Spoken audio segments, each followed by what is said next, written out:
क्या चिराग पासवान देंगे एनडीए को झटका? सीट शेयरिंग को लेकर कहां फंस रहा पेच?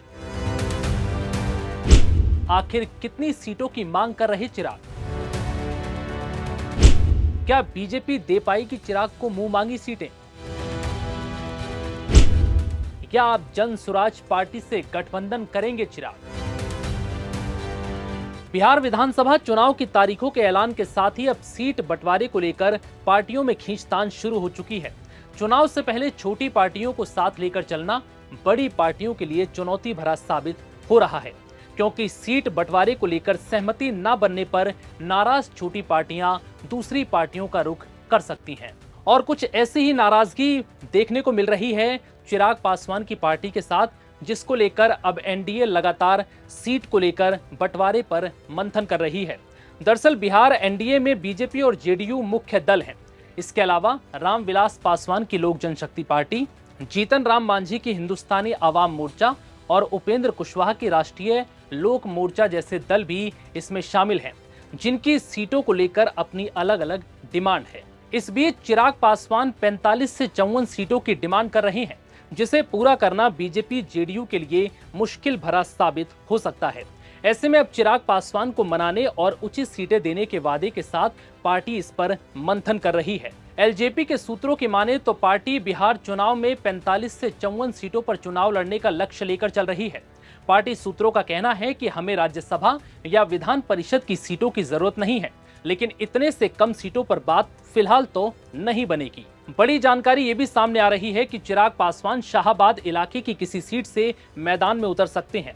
चुनाव रणनीतिकार से राजनेता बने प्रशांत किशोर की जन स्वराज पार्टी से गठबंधन को लेकर भी एलजेपी सूत्रों का कहना है कि दरवाजे हमेशा खुले हैं, क्योंकि राजनीति में विकल्प हमेशा उपलब्ध रहते हैं।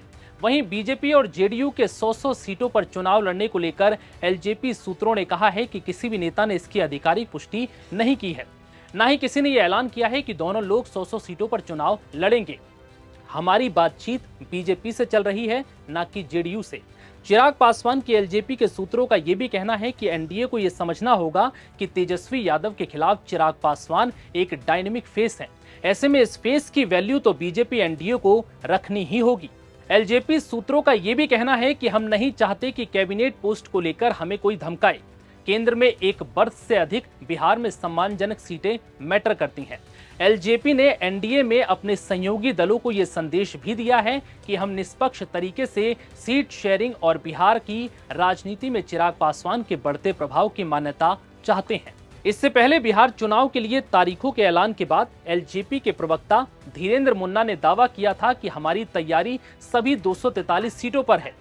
उन्होंने सीट शेयरिंग को लेकर कहा था कि 2020 के बिहार चुनाव में जब हमें 20 से 22 सीटें दी जा रही थीं, तब हमारी राहें अलग हो गई थीं। मुझे नहीं लगता कि हमें 22 सीटें दी जाएं तो बात बनेगी। धीरेन्द्र मुन्ना ने कहा था कि गठबंधन में हम पहले 43 सीटों पर और उसके बाद 137 सीटों पर चुनाव लड़ चुके हैं।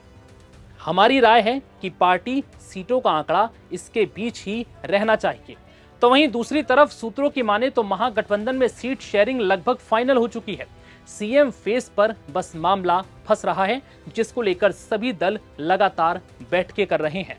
बता दें कि बिहार विधानसभा चुनाव को लेकर तारीखों का ऐलान हो चुका है।